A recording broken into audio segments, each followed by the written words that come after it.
i primiče se jednom igraču koji sleđa, koji ga ne čuje i ne vidi. A dete ovo navija, ovako je skupilo zube i plješće i kaže ovako: to sad, ponizi se koji! To sad, ponizi se koji! Dete od 11 godina. Zamislite kakva je to već poruka koje je to dete primilo u svoju svest. Dete od 10-11 godina govori: to sad ponizi za kolju. Dete. Šta će to dete kad bude imalo 20 godina? A šta će da, ne daj Bože, ako se desi da ode u neki rat? Jer ja 72. godište, naše generacije su od 1991. do 2000. bile u mnogim ratovima. A šta će da se desi, recimo, ako ga zakači rat, a ima zarobljenike? I šta ako mu iz podsvesti iskoči to što je prihvatio u Counter-Strike kad kaže ponizi za kolje? Jer vidite gde je klopka igrice? Jer vidite šta proizvodi kod deteta? I kako to se polako slažu u podsvesti. Dete u Americi, isto 10-godišnjak, izgleda da je to ciljna grupa, je igrajući svaki dan Counter-Strike, tamo je slobodno kupovina oružja, roditelj imao karabin sa snajperom iznad kamina, dete je uzelo karabin, popelo se na zgradu i na 10 ljudi nasumično pucalo. Kad ga je policija uhvatila, pitala ga šta radiš, kaže igram se. Zašto? Zato što kod dece još uvek zid između realnosti i mašte nije potpuno jasan. I onda se meša mašta i realnost. Do te mere da čak može da se sanja igrice. A je li igrao neko od vas Warcraft? Znate za igru Warcraft? Ali, pošto ja nisam odavno igrao igrice, ne umem sad kroz neke savremene da vam pokažem kako sekte rade, ali evo, ispričat ću vam, pa vi probajte da vi ispratite. To je strategijska igrica. Na početku birate koju hoćete civilizaciju, hoćete ljude, hoćete vilenjaki, hoćete ne znam ja koje, ali možda ne zabirate da igrate demone. Prvi, znači, izbor koji stavljaju pred vas, hoćete li da igrate ljude, vilenjake, a možete demone. Sad, pod pretpostavkom još uvijek da ste normalni igrač koji su igrati kao ljudi, idemo dalje. Sad ja ranijih godina, dok su još deca igrala to, hvala Bogu da više ne igrala, sad pretpostavljam da su igre otišle u još gornje, još savršenije u zlu. Ja kažem ovako, deci, evo ja ću sad da vam navodim ovako sve, ali jedno ću stvar da izostavim. Pazite šta ću da izostavim, kažete mi. I ovako, kaže, imate šifre za sve. Znači, za meso, za zlato, za drvo, za kamen, za sve ono što treba u strategijskim igricama da bi se izgradili svoj dvorac, grad, vojsku, oružje i sve, rekao ste, to izgradili. U velikom broju, najograničenom broju i tako dalje. Možete li sa svim tim da pobedite ili ovo nešto fali? Kaže, ne možemo faliti. Šta vam rekao fali? Kaže, fali nam heroj. A čime ste ko heroj bavili? Kaže, baca magije. Rekao, to su. Znači, šta koliko budi imali, i vojske, i oružje, i svega, ništa ovo ne vredi ako nemate jednog heroja koji se bavi magijom. I sada, u desnom čošku ovako, imaju male sličice, koja svaka kada dođete nišak na nju, tekstovno objašnjava o kojoj magiji se radi. Dete da bi u realnom vremenu moglo brzo da koristi sve to, ono mora napamet da zna sve to. Sve te magije. Kada nauči napamet, ono je to prihvatilo i prešlo mu u podsvest. I sekte više ne moraju da štampaju knjige, jer su knjige dosadne, knjige više nema ko vremena da čita. Nego naprave igricu i kompletnu svoju doktrinu smeste u igricu i dete kada završi igricu, koristeći recimo sada ovog heroja koji treba da baca magije, ono je usvojilo doktrinu sekte. Dete od 10-11 godina. Možda će njemu da se dosadi ta igra, prestaće da igra, ali će mu se to složiti u podsvest. A kasnije, kad bude imalo jedno 20 godina, i naiđe na neki problem u životu, kada bude počela da se pita kako da ga reši, iskočit će iz podsvesti ponuda nađi heroja. Neće reći idi u crkvu, nego će reći nađi heroja. Hoće reći upotrebi magiju. Jeste čuli za Yu-Gi-Oh karte? Šta je to? Dvoboj, tako? A dvoboj kako? Kako to se pesničite ili čime? Čime se vrši dvoboj? Magijom, tako? Znači, zbog jedne porodice sam morao da, pošto oni nisu imali vremena, nažalost, roditelji nemaju vremena za svoju decu, pa sam ja onda ukucao pravila igre Yu-Gi-Oh karata. Stomak mi se prevrnuo kad sam počeo da čitam sve ovo.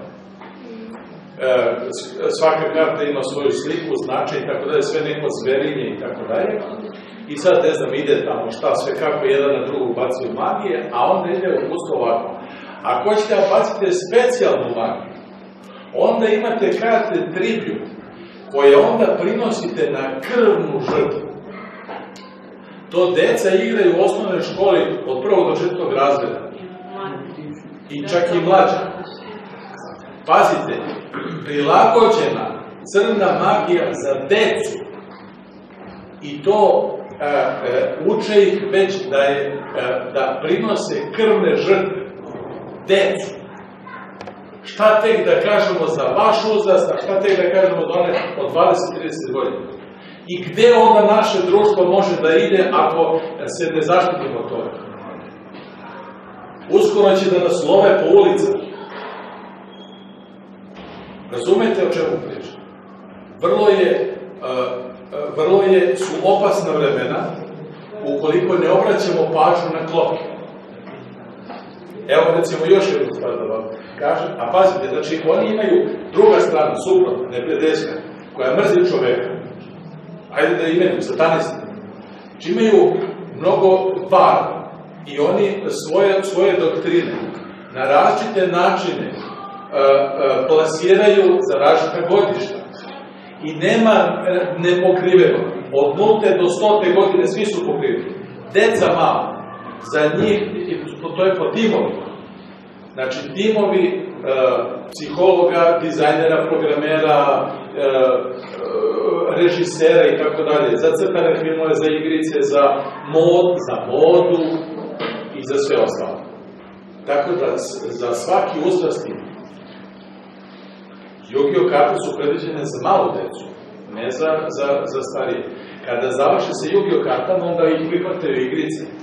Kad završe s igricama, tu negdje počinje polako heavy metal muzika. A onda heavy metal muzika zajedno sa dodatnim stimulansima ili ekstazijima ili već nekom drugom drogom vodi u totalni ambis.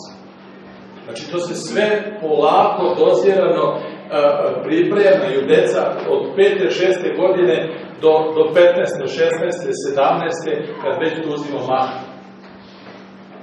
Zašto? Zato što žele da nas unište. Jer ako naprave od naših mozgova kašu, a ne misleći ljude, onda su oni uspeli. Onda lako s nama mogu da vladaju. Najlakše s nama mogu da vladaju ako nas sve smeste u zabranu. Najlakše. A oni koji dođu do toga, da slušaju heavy metal muziku, da koriste drogu, da ovo, da ono, pre ili kasnije će doći... Šta? I narodnjaci, nisam hteo da izdvojim samo, ali pazite, treba napraviti razliku, kako kažemo narodnjaci, postoji klasična narodna muzika, to je ona izvorna narodna muzika koja je nastala bukvalno iz naroda i to su one divne melodije koje vi po emociji koju neka pesma u vama izaziva i možete da znate kako je napravljena. Znači, šta vi možete da očekujete od heavy metal muzike koja je treš kako... Jel to možda proizvode lepo emocije? da vi vidite cvetiće, da se zaljubite. Ili ćete da igrate Counter-Strike, a to kod buka tamo, ti koji prodaju vreme, su ovako sa dugim kosijanama, bela lica, znači heavy metal, i puštaju heavy metal muziku. A ovi drže slušalice ovako, mrake, gledaju se na ekranima ovako, razdrogačenih očiju, a u pozadini se čuje a oni se tamo, znači, vade noževe, kolju se, vidite, to sad, za koji polisi, to. Ljudi, još malo pa, zar vam to ne liči na pakao? Već ovde na zemlji nam kreiraju pakao, a možemo da živimo raj. Zavisi zašto ćemo se opredeliti. Kažem ja toj porodici o tim pravilima Yu-Gi-Oh karata, a onda govorimo o igricama. Kako? Ne možemo sad da zabranimo. Čovjek je biće igre. Čovjek je biće igre. Znači, kao što je homo sapiens, tako je homo ludens. Ne znači da je lud, nego ludens na latinskom znači igra. Znači, biće igre. Koliko god godina da ima, voli da se igra. I mi ne možemo bilo koga da, ne možemo djetetu kažemo ne možeš da se igraš. To je nemoguće. Ali možemo da usmerimo i da kažemo, slušaj, ovo nemoj da igraš jer će da naprave ti to i to. A ovo možeš da igraš jer je bezbedno. A kako? Samo ako roditelj sednu zajedno sa detetom, kao drug sa drugom, i prođu zajedno kroz tu igricu. Jer su igrice napravljene tako da klopke ne vide deca uzrasta za koje su te igrice namenjene. Ali mozak roditelja može da primeti klopku i da detetu u tom cyber prostoru pokaže i da skine masku zla, te klopke, oblaku da skine i da dete vide iskežano zlo u toj igrici. I da onda će dete samo da se odbije od toga. Jer deca su još uvijek, deca se rađaju dobra.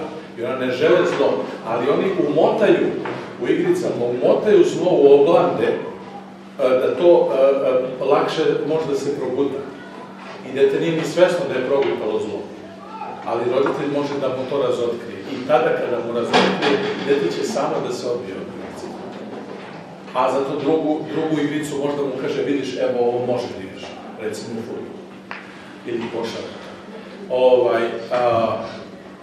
Kažem ja to toj porodici, krenu oni da igraju sa detetom jednu igricu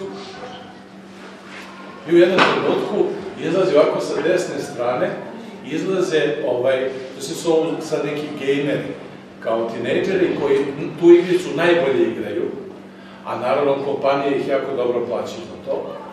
I sad deca interesovaju da vide šta rade ti gejmeri i tako dalje, i onda šta ti sve gejmeri vole i šta još vole da igraju.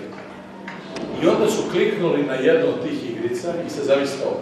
Znači, najpokvareniji um, kada bi sad svi hteli da svoje umove iskoristimo za nešto najcrnije što možemo da smislimo, ne bi bilo crnije od ovoga što ćemo sad ispričati kakva igrica.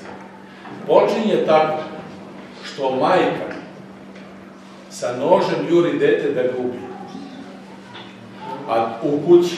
A dete skače u podrum i počinje da trči kroz mrak. A iz mraka, iz različitih uglova, iskaču bebe. A dete svojim suzama ubija bebe.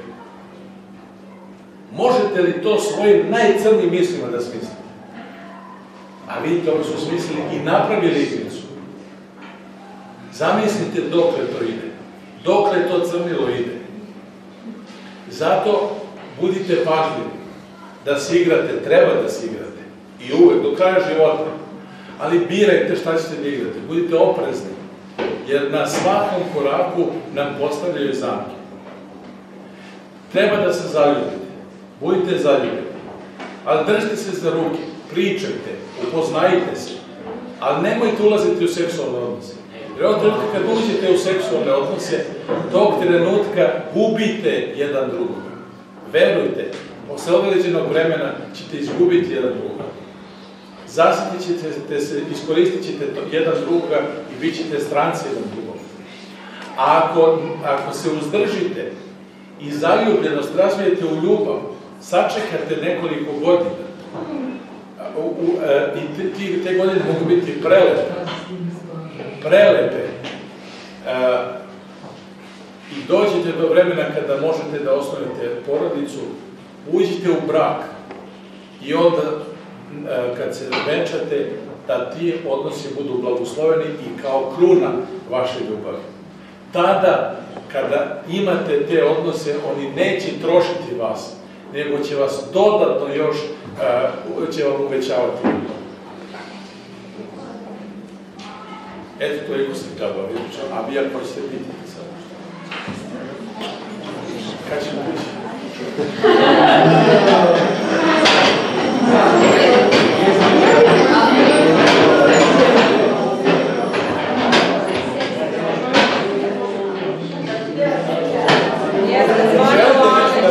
Može neko ima pitanje, sačekajte malo, možda neko nešto želi da pita i zaista iskoristite ovu priliku, pitajte neke stvari koje vas možda interesuju.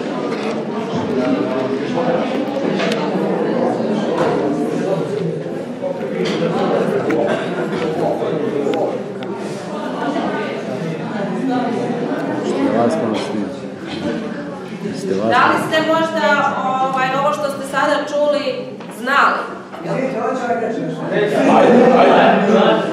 Ajde, slovo.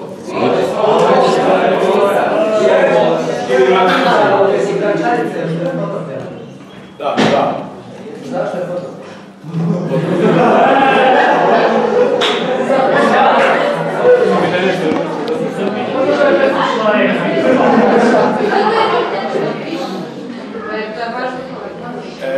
Potopljena je zato što je to neko zacrtao.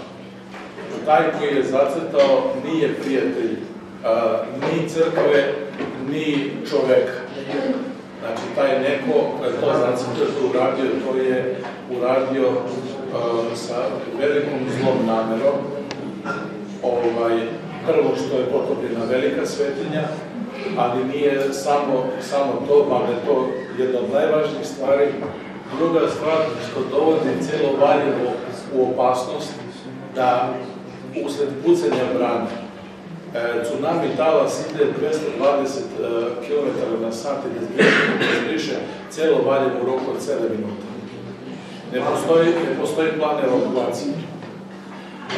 Treća stvar, postoje uzvodno te brane, postoje rudnici stari u koje kada ta voda bude ušla, a ona je prljava, ta voda je prljava, ali kroz te rudnike bi se još više isprljava, ona ulazi u takozvani Lelički pakljanski karst. Lelički pakljanski karst su najveća jezera pijaće vode u Srbiji. Strateška jezera pijaće vode. Trajnim prljanjem tih voda dovodi se do toga da ćemo biti zavisni od onih koji prodaju vodu. Jer više nećemo moći da pijemo vodu sa izvora, svi izvori će biti zatrovani. Tako da se vidi se velika zla namera onih koji su to uradili, jer potreba koju su naveli prilikom početka gradnje brane, te nekoliko razloga, sve te potrebe su nestale. A oni su ipak sproveli svoj plan do kraja. I to je to što je dobro kažem. To je ono što ja znam. Samo neće to dugo trajati. Sveti vladika Nikolaj, kada je ulazio u Gračanicu, on se udivio o velikoj blagodati manastira crkve Gračaničke i rekao je, na traški izašao iz te crkve i rekao je, ova svetinja će pretrpiti velike iskušenja, ali će odoleti. Već se sada govori da postoje mrlje od vlage na samoj brani i ide se već na ispitivanje i to treba da na višoj instanci, da li u Nemačkoj ili u Strasburu, ne znam gde, se donese odluka ako je brana propustljiva i postoji opasnost da već sada pukne, da se naredi pražnjenje. Ukoliko se to desi, brana će se isprazniti i crkva, bez obzira što je potopljena, ona još nije, zidovi i krov i sve je ostalo, vrlo brzo može da se renovira i da ponovo se stavi u službenu ponašanje. Ima li pitanje? Ne. Ne.